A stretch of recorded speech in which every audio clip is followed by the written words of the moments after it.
Welcome back to another episode of the NFL Cymru podcast. We debated over the last couple of nights, myself and Guto, should we hop on to do a mini emergency pod because all of a sudden over the last couple of days, things have proper kicked off in the NFL. And even though free agency doesn't start for another, 4 days, Guto, we've just had an explosion of trade requests. We've had some deals that have been going down, even though they won't be official until the first day of the calendar year, which is next Monday, I believe. So that's the first day of officially of the 2025 NFL season. So we've got a lot to go through. We've got a list. Both of us have got a list of things to go through this evening. Hopefully, we'll get to the bottom of it, and hopefully, we haven't forgotten about any of the major happening within the NFL before free agency. So, Guto, are you ready? I think so. I think we've got everything noted. It's been a mad couple of days, hasn't it? Even though free agency hasn't actually started, it feels like it already has. There's been some blockbuster movements already in the NFL, some big names moving to different places. So, yeah, let's go for it. Let's cover it. I don't know about you. I just can't remember free agency or moves starting this early. I certainly can remember, maybe over the last couple of years.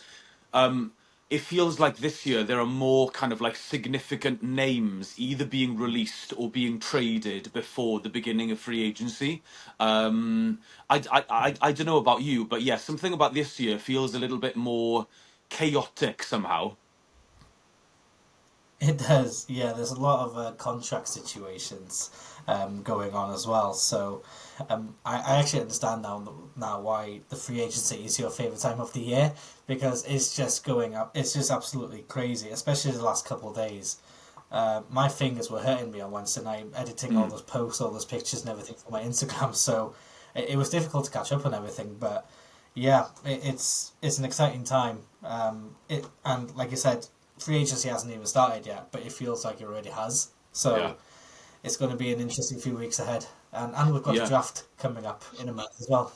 absolutely. Yeah, we're not even thinking about the draft at the moment because let's be honest, teams are going to just look drastically different in a week's time because they're going to be, there's going to be a lot of cuts. There's going to be a lot of new additions. I mean, we're going to point out some teams look drastically different today as they did a couple of days ago. That's what, like I said, that's why I love this part of the year, free agency. It's so exciting, so unpredictable as well. But there we are. Gito, shall we start with, I think, one of the earliest moves that I can remember anyway, going back to, I think it was Wednesday.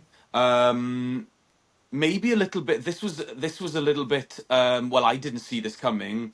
Joe Tooney, the former Chiefs guard, traded to the Chicago Bears, who are clearly bolstering their O line because, you know, clearly that was a problem during especially the back end of last season. Caleb Williams was getting absolutely demolished at the line of scrimmage. And he's been traded for a fourth rounder, not this year, in next year's draft in 2026. So I thought that was very, very interesting. What do you think about that move to start off with? Yeah, it started off the madness. Joey Thuney being traded from the Chiefs for a 2026 fourth round pick, which I think is a bargain for the Chicago Bears. And not only is a bargain, but Caleb Williams, their quarterback, is getting some extra protection. Joe Thuney, he could be one of the. Some might say he's been one of the most. Obviously, you've got a team of Mahomes, Travis Kelsey, etc., etc. But Thuney was probably the rock in that O line for them, that protection. So the Chicago Bears, they're getting one hell of a player in Mm. Joe, returning to them. So yeah, it's a great deal for the Chicago Bears. It, and it's interesting to see how the Chiefs are going to bolster that position. Well, yeah, it's really interesting. It's clearly a salary dump from the Kansas City Chiefs. I think Joe Yeah. Tooney was potentially going to be maybe a 16 or 18 million cap hit for them. Obviously, they thought that that was a little bit too much. They've also had to, they've also tagged Trey Smith.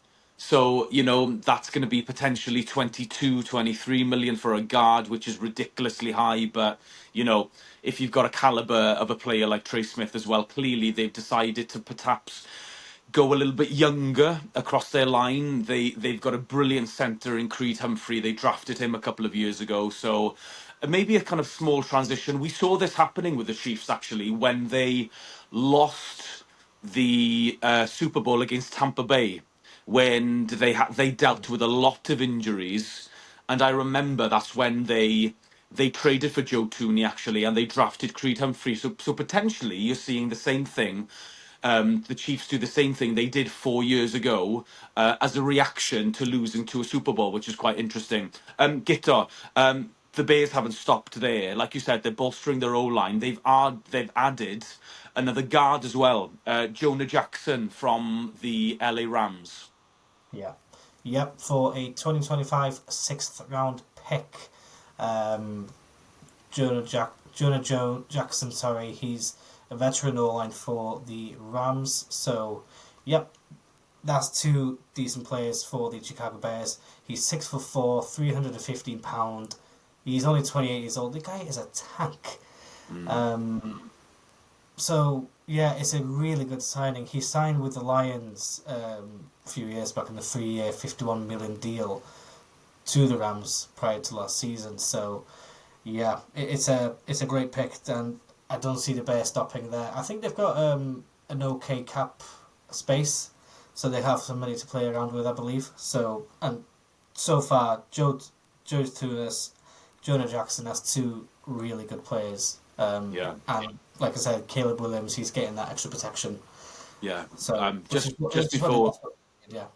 Yeah, just before we leave the Bears, by the way, just another thing. Keenan Allen was on a 1-year deal, their wide receiver. Um, he is going to test free agency, but apparently he'd be open to re-signing with the Bears, so that's something Yeah. to look for as well. He can be, he can still play. I think he is 33 or 34 right now, but as a second or a third wide receiver, he is very consistent. He's always open. The only thing with Keenan Allen, and he struggled with a lot of injuries, especially when he was with the Chargers for such a long time. But a very, very good player. Yeah. Yeah. So, Gito, shall we move on to what on earth is going on in Seattle? Yeah, absolutely crazy. So number one, they've released their pretty much a legend of the franchise, their wide receiver Tyler Lockett. He's been released, and DK Metcalf has requested a trade as well. So that's two star wide receivers for the Seattle Seahawks. And I believe it was probably DK Metcalf that scored a touchdown against us when I went to watch the Falcons play as well. So, no love lost there. But that's two star wide receivers for the Seattle Seahawks. Who one is definitely leaving. They potentially lose both of them. It'll be Yeah. interesting what happens with DK Metcalf. He's only requested a trade, so he's not fully out the door just yet. But a lot of teams will be looking at him. Yeah, the timing was peculiar. I mean, I could be completely wrong. Apparently, I heard that there were his agent had been discussing, had been negotiating. He wanted a new deal basically with the Seattle Seahawks. Things Yeah, had got a little bit stagnant in terms of trying to get a new deal, potentially get some more money. So like I said, the timing was very, very interesting. Literally a couple of hours after the Seahawks announced that they were going to release. Like I said, he's a legend, a veteran. Tyler Lockett. He's been there for, gosh, 6 or 7 seasons, if I remember. Now then, you have to remember that they've got I think a really, really exciting wide receiver in Jackson Smith and Jigba that they got in the yeah, draft 2 years ago from Ohio State. He proper last year looked like a number one wide receiver. So at least they've still got him on a rookie contract. I've heard rumours that if DK were to be traded, The Bills would be interested. Um, Again, that fits for me. That would be a perfect fit for him. The Bills are definitely looking for a number one wide receiver. DK Metcalf is an athletic freak of a person. He's tall. Yeah. He is 225 pounds. He can sprint. I think he hit almost 22, 23 miles per hour. He was clocked anyway last season as well. He is quite a specimen of a player. So yeah, like you said, may potentially, like you said, get a lot of turnover on the offensive side in Seattle as well. Anything more on Seattle before we move on? No, just obviously you were talking about the wide receiver room for the Seattle Seahawks. Obviously, DK Metcalf, Jackson Smith, and Jigba. I agree with you. He's an exciting talent. Drafted 2 seasons ago, I believe. So they've got, but the rest of the wide receiver room, they've got a lot of work to do there. Obviously, they've got Jackson Smith and Jigba. DK Metcalf has requested a trade. The rest of they need to bolster that wide receiver group big time if they're going to be able to compete next season. They are number 18th in the draft, so there will be a lot of competition in that top 17 spot for a couple of wide receivers. So they've got a bit of work to do. They're going to have to persuade DJ Metcalf to stay, I believe, for them to compete. Yeah, 100%. Yeah. Another team that's making a lot of moves, Gitter, is the Las Vegas Raiders. I think I'd mentioned on the pod a couple of weeks ago, but that potentially Max Crosby potentially would have been on the trade block. But that proved to be completely untrue because he has signed a mega deal that makes him it's the richest non-quarterback sorry, I didn't word that very well. It's the biggest contract not given to a quarterback, so he's the richest player that's not a quarterback in the NFL ever. Yeah. I don't have the numbers in front of you and in front of me. Do you? I'm just getting up free night right now. Just as we were mentioning the rate, we were talking about the Chicago Bears signing 2 really good players. But for me, I think so far the Las Vegas Raiders are the winners of the off season. We'll get to the other players in just a moment. But Max Crosby, he signed a 3-year deal.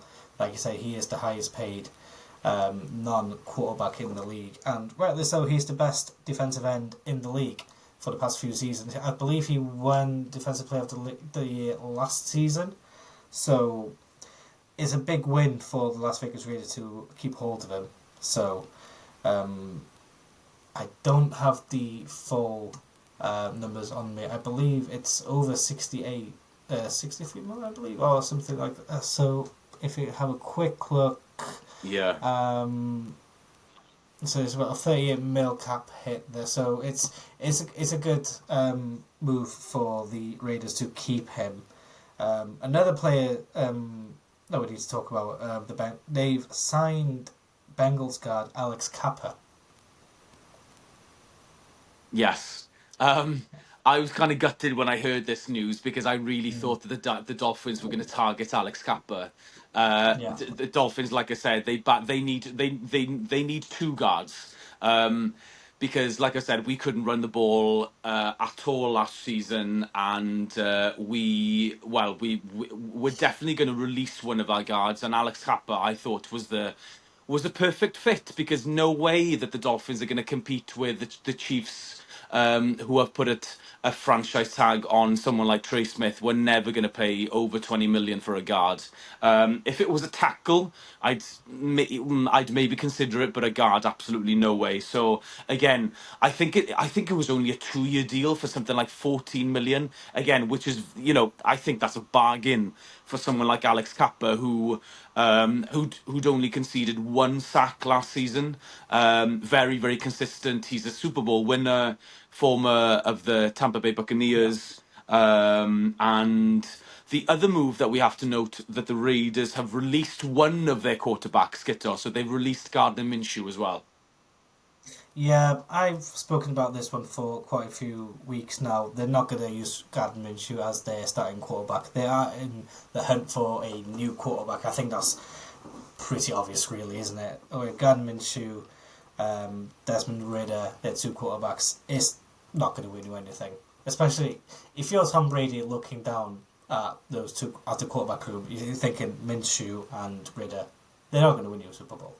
There's a lot, and there are some decent choices, however old they may be. You've got the draft. They're quite early in the draft. They've got some free agents they can potentially look at.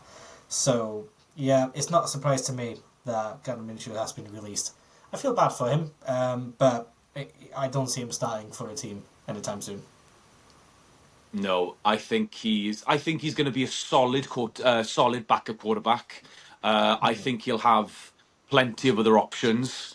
I've heard whispers that the Dolphins might be looking at him. I don't think he's a good scheme fit for us personally, but yeah, like I said, he'll definitely find somewhere. But no, I think Minshew's time as a starter is over in the NFL. Apart yeah, from if there's a drastic injury and the team is kind of desperate for a QB, then he, I guess, would be one of the first people to call him, or Joe Flacco or someone else like that, I suppose. So yeah, good moves, like you said, from the Raiders. Plenty more to come. I think they're number 6 in the draft. So definitely Shadur Sanders yeah, is going to be there. I think Cam Ward is going to be taken probably either at 1, 2, or 3 by either the Giants or Cleveland. But like I said, Shadur would be a potentially a perfect fit for the Raiders. But then again, I think we've talked about, maybe someone like Aaron Rodgers potentially going to the Raiders for as a 1 year deal, if they prefer to kind of target someone in next year's draft or free agency. So yeah, plenty of work for the Raiders to do because they've been a pretty terrible team for the last couple of years. I think they need to work mostly on their defense. yeah, But they've got a fantastic head coach now in Pete Carroll. I'm a massive fan of Pete Carroll. I think yeah. he's gonna, I think he's gonna turn that franchise around. It might take a couple of seasons, but I think the defense is definitely gonna take a turn for the better under Pete Carroll. So moving on from the Raiders, Gitter, we're now going to move on to another team that have gone absolutely wild in terms of releasing lots and lots of players. Are the Jacksonville Jaguars? Yeah, I'm not. This one is baffling. I'm not sure what James Gladstone and Liam Cohen are up to be honest with you. They're not signing any players, but they've released 5 players. They've got rid of 5 top players. Let's start off with wide receiver Christian Kirk. He's been traded to the Texans. Obviously, the Texans, I believe they found a replacement for Stephon Diggs. He's a Hmm. free agent, so they've moved on from him. They've gone with Christian Kirk. They've released Devin Duvernay, the other wide receiver. Another wide receiver, Josh Reynolds, has been released. They've released tight end Evan Engram there, who is a top talent. I'm surprised they didn't decide to keep him. Yeah. And Donald Darby as well, their cornerback, they've been released as well. So that's 5 top players for the Jacksonville Jaguars. Like I said, they've got a new head coach, new general manager, and they're already making moves, but they're getting rid of players. They haven't brought anybody in Yeah. apart from I, Louis I Summit. well, exactly. Like I think when you posted that on Instagram, that especially Devin Duvernay as well, because Devin Duvernay Yeah, is also a return specialist as well. So I it is. think I commented under your post, enter Louis Summit.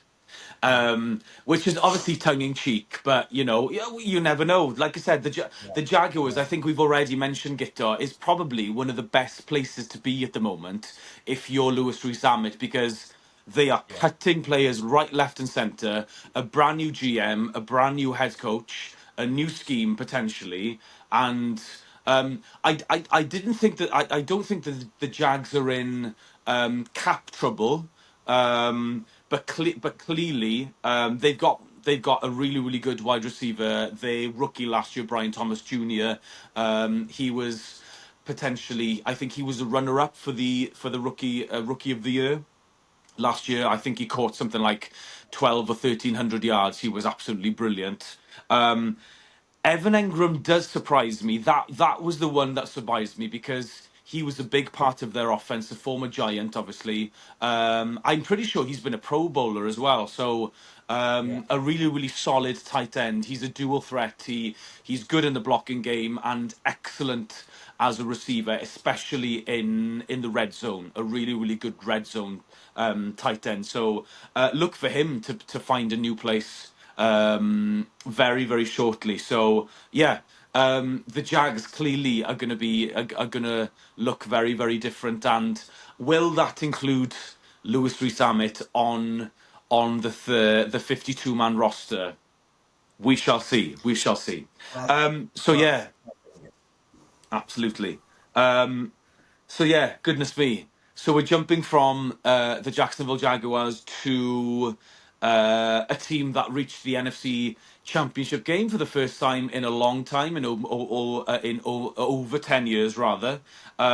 Some really, really good moves here, I think, from the Washington Commanders. They have re-signed their general in the middle of the park, the general of defense, Bobby Wagner. I absolutely love this player. He was a part of the Legion of Boom in Seattle. And he's been absolutely brilliant. He's been so consistent wherever he's been. Like I said, he's the captain of the defense. He's been re-signed for 8 million, which is an absolute steal. He was one of the reasons I think that the Commanders got so much success, especially in the playoffs. Their defense, what a turnaround from 2023 to 2024. I know Dan Quinn has got a lot to do with it as well, and obviously the offensive side of the ball and Jaden Daniels and all sorts. However, Gito, I was kind of surprised to see that they've released potentially one of their best defensive linemen in Jonathan Allen. Yeah, so was I, to be quite honest with you. But it could be down to a number of different reasons. Cap hit might be the main thing. But yeah, the defensive tackle, Jonathan Allen, he is 30 years of age. He's in his prime. So a lot of teams will be looking at him. But yeah, they've done an exciting job with Bobby Wagner, just going back to him quickly. And obviously, he was probably one of the stars of the team last season, apart from obviously Caleb Williams, etc. So, but yeah, it's interesting with Jonathan Allen. But I think a lot of teams will definitely be looking at him. He's a two-time Pro Bowler. He's only 30 years of age, so he's got a good few years left in him to play as well. And you could potentially say he's still in his prime as well. Yeah, definitely. It's interesting to see whether he, like you said, he's 30 years of age. Whether he'll try and sign to a contender per se, or if he'll go after the money. I don't know. It's hard to say. How many years you've got after the age of 30. The game kind of obviously doesn't slow down for you as it when you were in your 20s, and sometimes injuries can hit as well. But yeah, I know for a fact. I'm talking a lot of Dolphins this evening because the Dolphins have done nothing over the last 3 days. That doesn't surprise me. The only thing to say about the Dolphins is they're going to lose. I think we talked about on the last pod about Javon Holland, their safety. The talk of the town, Gitter, apparently he's going to sign with our rivals. Apparently he's going to sign for the Jets for a multi-year deal. Apparently it's up to potentially could be up to something like 60 million, a 3-year 60 million deal. So that's going to be interesting to have Javon Holland stay within the division. Another honourable mention, a few honourable mentions before we talk about a retirement, actually, before we end. So another surprising one, well, I thought I didn't see it coming, was Joey Bosa Yeah. of the Los Angeles Chargers. He was drafted by the San Diego Chargers.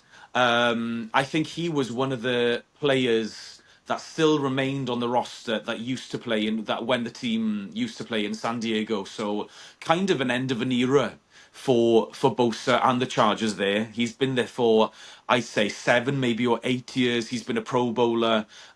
He's close to the age of 30, the brother of Nick Bosa from the San Francisco 49ers. Again, a cap hit, and clearly what the Chargers, I'm guessing, are either going to target a defensive lineman, a defensive end rather, in the draft, or they're just looking to get younger. But Joey Bosa, he's going to be looking for a new team, and there's going to be plenty of people out there, plenty of teams out there that would like to snap him up, because I think he's got a few more years left in the tank, I think. Yeah, he's 29 years of age. He was released on Wednesday night in a cost-cutting move that will free up 25.3 mil for the LA Chargers. So that explains it. But yeah, like I said, it's an end of an era. He's been there all his playing career and etc. So and the San Diego Chargers as well. He was the third overall pick back in 2016.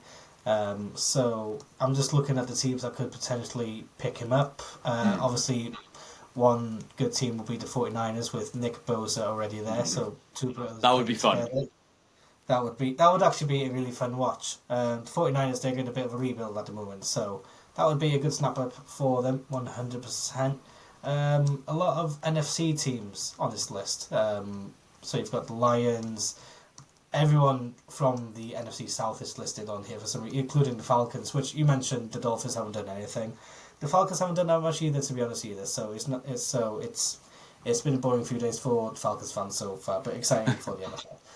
Yeah. But yeah, it'd be exciting to see where Joey Bosa actually ends up playing. He's, like I say, he's 29, I believe I said. So it's good few years left in him.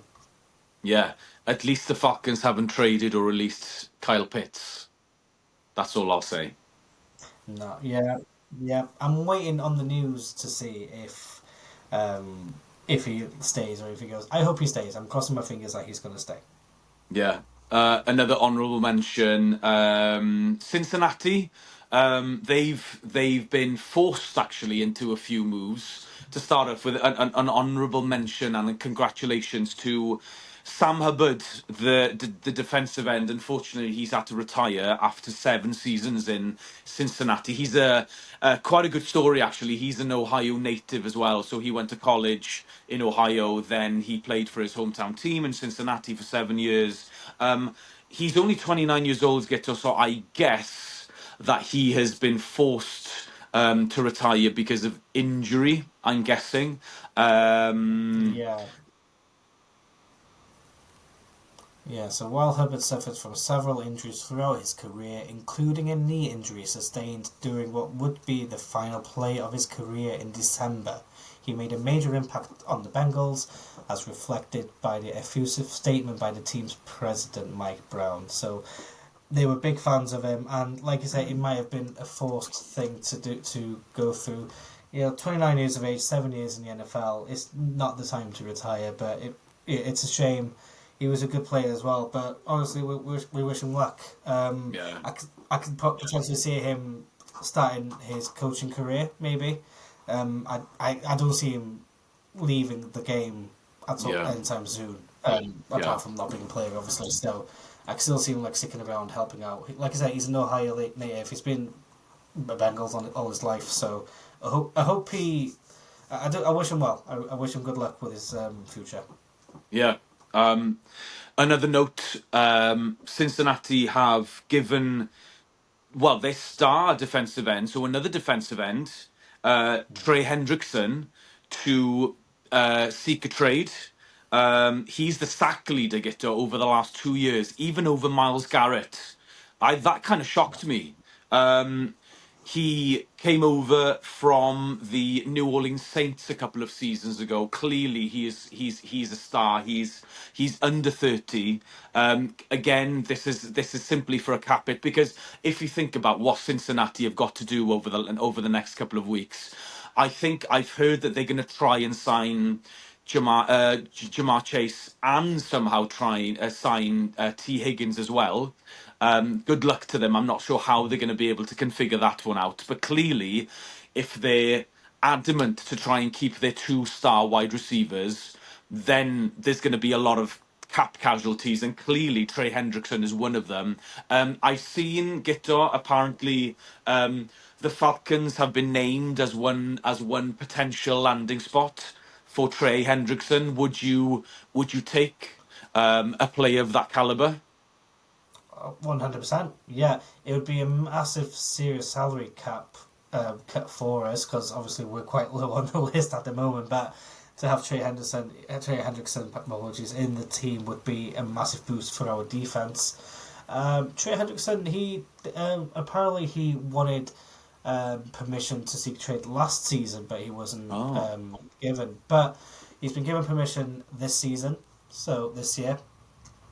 So depending if anybody does go for him or if he does end up leaving again, we'll see. I believe the Bengals will try their very best to keep him, but with a cap hit, um, it might be impossible for them. But like the two players that you mentioned that they want to try and sign, they're going to have to make some sacrifices. So Hendrickson is a top player. He can play in any team. If he comes to the Falcons somehow, happy days. Other teams, I'm just looking at a top five list. I'm on CBS Sports. The Green Bay Packers could be a potential landing spot for him if he goes. The Chicago Bears, I believe the Bears are on every single person's list. At the moment, they're just signing people left, right, and centre. The Commanders as well. They might need a boost to their defense. They've lost Jonathan Allen, obviously, so. I was thinking about that earlier while we were talking about Jonathan Allen and we had Trey Hendrickson in the list. That might be a good swap for the Washington Commanders if Trey Hendrickson does decide to move on from the Bengals. Yeah. Do you know what shocks me, Guitar, which makes me feel that they're going to go absolutely wild next Tuesday? Do you know who's been really, really quiet as a team? And we have to remember who's got the most cap space in the NFL. The New The York Patriots have been literally yeah, have been silent over the last couple of days. yeah, mm. Yeah.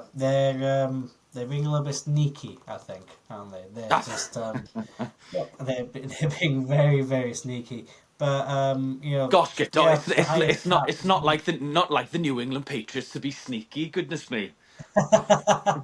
Yeah, you're absolutely right on that one. It's definitely a new era in the New England. So yeah, they've got their quarterback. They'll be looking at a few wide receivers to bolster their attack. So, but yeah, yeah, they have been really quiet. So, Yeah. but I don't think it'll be long before they pop up. Yeah, there's a lot. There's a lot of there's a lot of holes on their roster. Let's put it that way, and they're going to have a lot of choices, especially at wide receiver. I think we've already mentioned that we've heard rumors that AJ Brown potentially might be a trade candidate for them for the Patriots. Another one as well that we haven't mentioned. We mentioned, sorry, in the last pod was when Devontae Adams was released by the Jets. I've heard somewhere that he might be even be on his way back to the Packers. I personally I don't see that happening, but he would be a really good target for someone like the Patriots as well. AJ Brown, I don't know. I just don't see AJ Brown going to the Patriots either. Going from a Super Bowl team to potentially one of the worst teams in the NFL and going to be for don't get me wrong, they have a brilliant coach, and he will definitely turn that place around. They've got a really promising QB in Drake May, but I think it's still going to take at least a season, maybe two, to kind of get a full head of steam before they challenge once again for the AFC East. Well, that's what I hope as a Dolphins fan, anyway. Get up before we go. Should we just kind of like just talk quickly? Should we mention about this situation with Myles Garrett and the Cleveland Browns? Apparently he's gone, or his representatives of what I've heard or what I've read over the last couple of days, his representatives have tried to have a meeting with the Browns owner, Jimmy Haslam, about his trade request that he put out, gosh, a couple of weeks ago now, maybe a month ago. And he's going to be obviously the biggest free agent out there on the market. There are some wild mentions that somehow in this world that Philadelphia are going to be able to land him, and I just think that would be completely unfair for the rest of for the 31 other teams in the NFL. I mean, you add Myles Garrett to an incredible, to one of the best D lines anyway. Although they've got a few free agents as well in Josh Sweat and Milton Williams and so on and so forth. Apparently the Browns came back, Guto, and they said the owner won't speak to Garrett's representatives. If he wants to have a meeting, he'll have to go through the GM, which doesn't bode well for both teams. And I think we were talking just before we started to record. If the Browns don't grant rather Myles Garrett to have a trade, surely we're going to see him refusing to train, refusing to play next season. It's going to be a holding. Yeah, yeah, absolutely. It could be a messy situation here in Cleveland with the Browns. So I'm just reading a tweet from Tom Pelissero. Browns star Myles Garrett recently requested a meeting with owner Jimmy Haslam, who declined to speak amidst Garrett's trade request. Both sides are dug in. Cleveland refuses to even discuss a trade, while Garrett is preparing to miss games if he is not traded. So he's made it very obvious he wants to move to a team that is going to compete. The Cleveland Browns, they are number 2 in the draft. They had one of their worst seasons. They're not going to be competing anytime soon. Let's be completely honest. So, I just see this being a messy situation here for the Cleveland Browns. It's not going to be a good few years for them. Gito, Garrett's not going to train him. He's just not going to train him or anything. So. Sorry, I just don't see a world where I don't see a situation where Cleveland are going to be able to keep hold of him. And and a few moves that they've done over the last couple of days. They restructured Deshaun Watson's contract because he's re-injured or re-aggravated his Achilles injury, so he's not going to be playing this year in 2025. So he's going to be out for at least another year. That's created up to 25 or 30 million in cap space. That could potentially be a bargaining chip to kind of offer Myles Garrett. Obviously, he will wherever he signs, he will definitely surpass Max Crosby as the highest paid non-QB in the NFL without a shadow of a doubt, because he is by far the best defensive end, if not the best defensive player the league has seen over the last couple of years. You know, and like you said in that statement, even if he's willing to kind of miss games and he's going to be fined and things like that, I just don't see a world where Cleveland are going to benefit from trying to hold on to him, because ultimately you're just going to lack of a better phrase, you're just going to piss off a legend of your club. Yeah, yeah, and situations like this where the players who want to get traded and they want to speak to the general manager or whatever, the manager is refusing to speak to him and refusing to even trade him. This can go on for weeks, if not months. This could potentially go on even when the season begins. So he's made it clear that he wants to compete. He doesn't want to be there. He doesn't want to play for the Cleveland Browns. He wants to move on, and whether the letter that he posted was respectful or not, who knows? But his intentions is clear. But this could be a very messy situation here for the Cleveland Browns. Like I said, he will probably surpass Max Crosby's stats if he does play next season, obviously. But he's only 29 years old, so it's it is if you're a Cleveland Browns fan, it's not going to be an exciting time. It's not an exciting season. Yeah, Gito, I'm thinking even if you're a neutral or even if you're a Browns fan, I think in your heart you would want the best for Myles Garrett. Of course, It yeah. would be I think yeah, it would be a travesty if Cleveland would refuse to give him the opportunity to go and compete in the playoffs, in the Super Bowl, and potentially win a ring, because he is going to be a Hall of Famer one day. He's that good.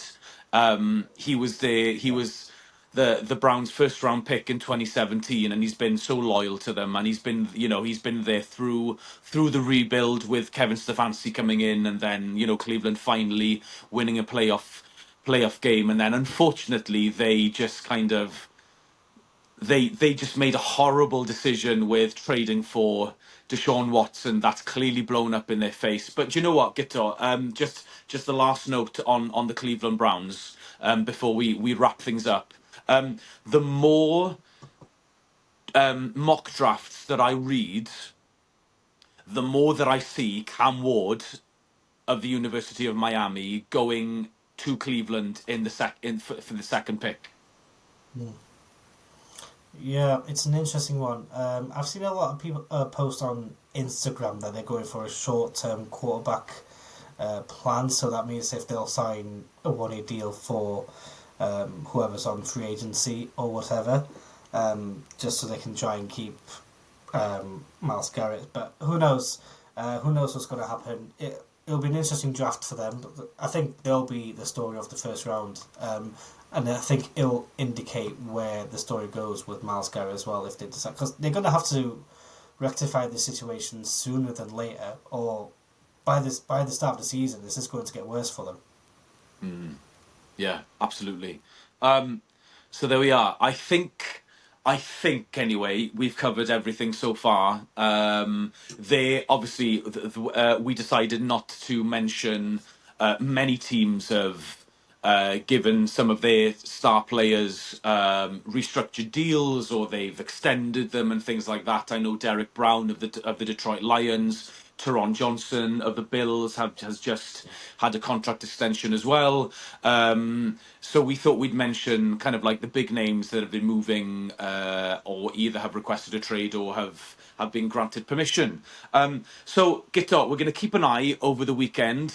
I'd be shocked to see a quiet weekend in the NFL before it all kicks off. Like I said, probably either Monday evening or definitely Tuesday, when the official calendar year starts for the year of 2025. I, for one, can't wait because, like we said, the Dolphins and the Falcons have been very, very quiet. So yeah, I can't actually wait to talk about some moves that our teams have made, as well as we're gonna be talking about some of the players that we've talked about this evening as well. Where are they going to land, and how that's going to affect other teams and other players, where they'll rebound to as well. So next week is probably going to be one of the busiest weeks that we've had on the pod so far. Free agency. I think we're going to have more episodes coming up. Potentially, Gito, we're going to have some more guests appearing with us as well, to potentially get a different perspective of their team, and kind of like their notion of how their respective teams have done. And we will do the same for the Dolphins and the Falcons, and we will be here throughout next week. So keep your eyes pierced. Fair play, Gito. I have to give you an honourable mention. You've been on it on Instagram as well. You've been noting every single move. So bravo, congratulations to you. Thank you very much. No, I'm enjoying it. Yeah, it's going to be a good ride for us. I think in the next few weeks we're going to be busy, but this is what the NFL is all about. So yeah, it's exciting. It's an exciting time. Even though the season's finished, the season's beginning for us next week. So let's bring it on. Absolutely. Bring it on. Bring on free agency. We'll see you very, very shortly. Thank you very much for watching, for listening, wherever you are. Remember that we're on all the social platforms. Like you said, Guto is on X or Twitter at NFL Cymru Pod. We're on Instagram as well, NFL Cymru. Find us, and we're also on Spotify and YouTube. Give us a like, give us a share. Any comments, let us know, and we'll see you next week for Free Agency. Diolch yn fawr iawn.